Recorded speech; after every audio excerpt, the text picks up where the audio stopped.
Welcome to StarDrive 2. The goal of StarDrive 2 is to build a space empire.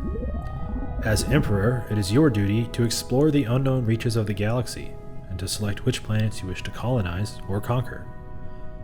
This tutorial will help you understand the tools at your disposal. Please note that some parts of the interface will be temporarily disabled to keep this tutorial on track. You are currently viewing the star system containing your home planet. You can also see your starting fleet, which contains a colony ship and an exploration frigate. Let's take a look at your home planet. Left-click it to zoom to the colony overview screen.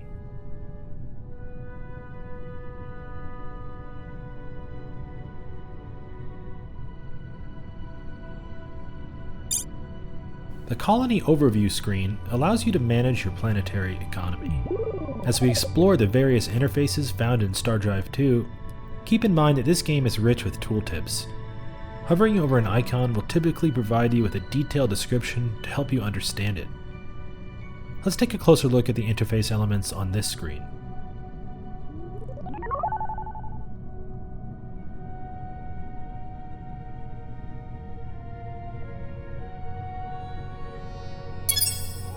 The Labor Allocation panel displays an icon for each citizen living at this colony and how they are employed, either as farmers, workers, or scientists.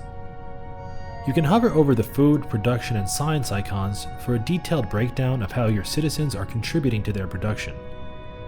You can reassign citizens to new jobs by left-clicking on them and dragging them into their new roles.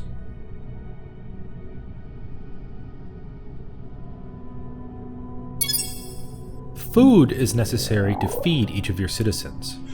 Typically, one citizen requires one food per turn. Production is used to construct new planetary improvements and ships at this colony. Science is used to research new technologies, which unlock new buildings for your planets, modules for your ships, and other improvements. But we'll get to that soon enough.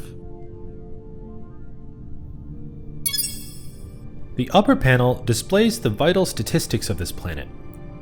The size and climate of a planet determine its maximum population and how much food can be produced per farmer per turn.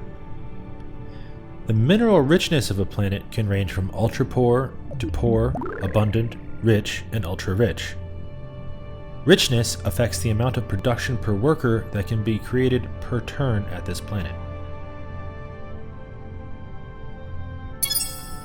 The population growth meter shows you how many turns remain until a new citizen is born on this colony. The number to the right of the meter indicates the growth rate. Hover over the growth rate for a detailed breakdown of this colony's reproductive efforts. The money icon indicates the net profit or loss of this colony as expressed in BC or billions of credits. The approval icon indicates your approval rating at this colony. High approval ratings can result in bonuses to the output of this planet, whereas low approval ratings will result in penalties. Mouse over either of them for a detailed breakdown. The Ground Forces panel shows you which troops you have stationed on this planet. Ground troops can be customized in the Troop Upgrade panel. If you want to rebase your troops or to use them in a planetary assault, you can launch troops into troop transports using the launch button. To do that, you'll first need to build some freighters to serve as troop transports. So let's now take a look at how to build things.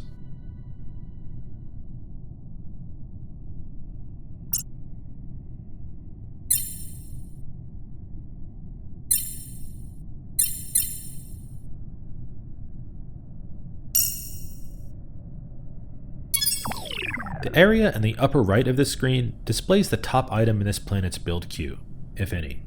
Click the Build button to open the Build Queue management screen.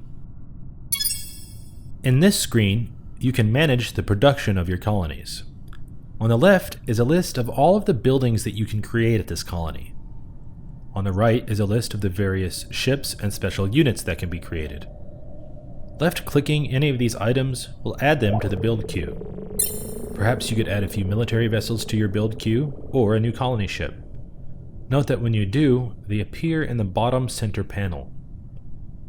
You can drag items in the build queue to rearrange their build order.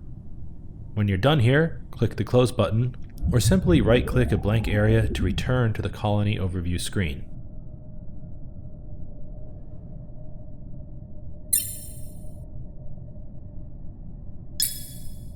Before we finish with this screen, you may notice the large hex grid occupying most of it. This grid displays which planetary improvements have been built here at this colony. You can mouse over any of them for a detailed description of the item, and you can left-click the item to scrap it if you so wish, which might be useful if you need to cut down on maintenance costs or raise funds quickly. When you're done here, right-click to return to the galaxy map.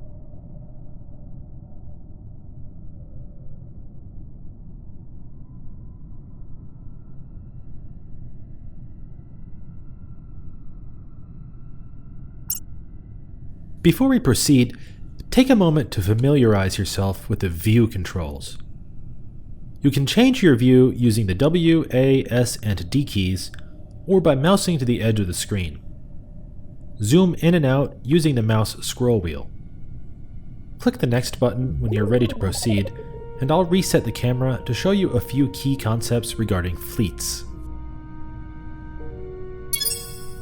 At this level, here you can see the ships in this fleet, as well as this fleet's various statistics. Take a moment to mouse over the icons in this panel to understand their significance. If you'd like to rename a fleet, you can left-click its name to do so. You can view a combat ship's details by right-clicking its icon. You can rename your ships in the Display Details panel if you wish to.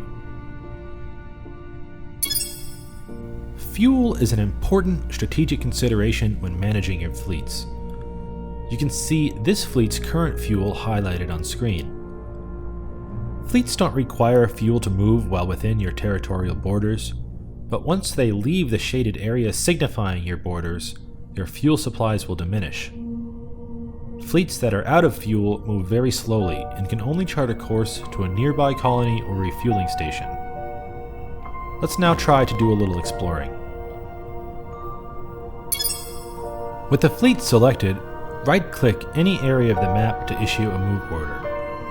A good choice would be to move your fleet into one of the nearby unexplored star systems.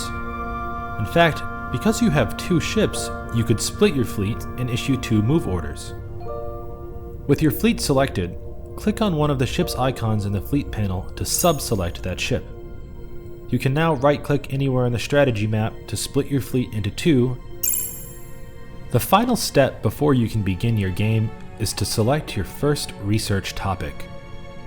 You can do this by pressing F1 to access the research menu, by clicking the science icon in the upper left portion of the screen, or by pressing the spacebar, which would normally advance your turn.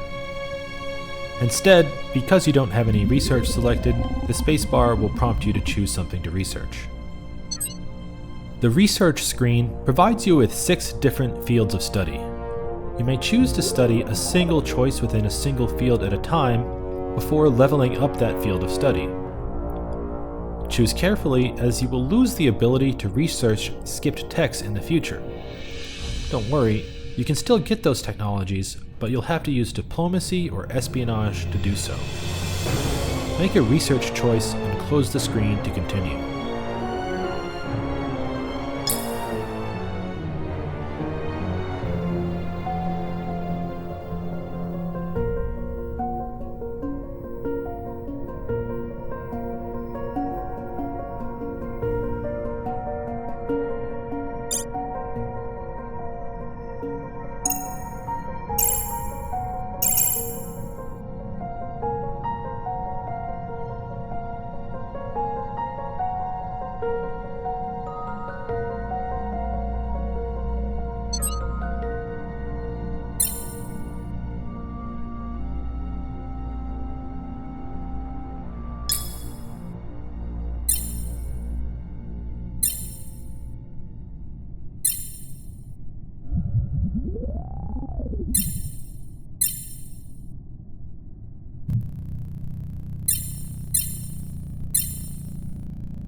Alright, it looks like you are ready to take your first turn.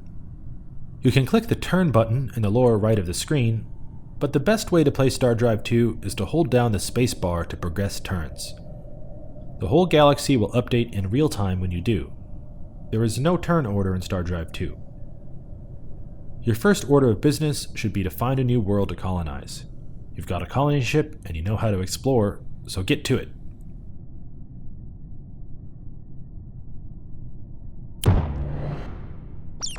If you want to access some more detailed tutorial information, click the question mark icon in the upper left portion of the screen. You can also access this menu by pressing F5. We'll check back in with you in a few turns to see how you're getting along and to offer some more tutorial advice.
I noticed that you haven't yet colonized a new planet. Allow me to make a suggestion. Actually,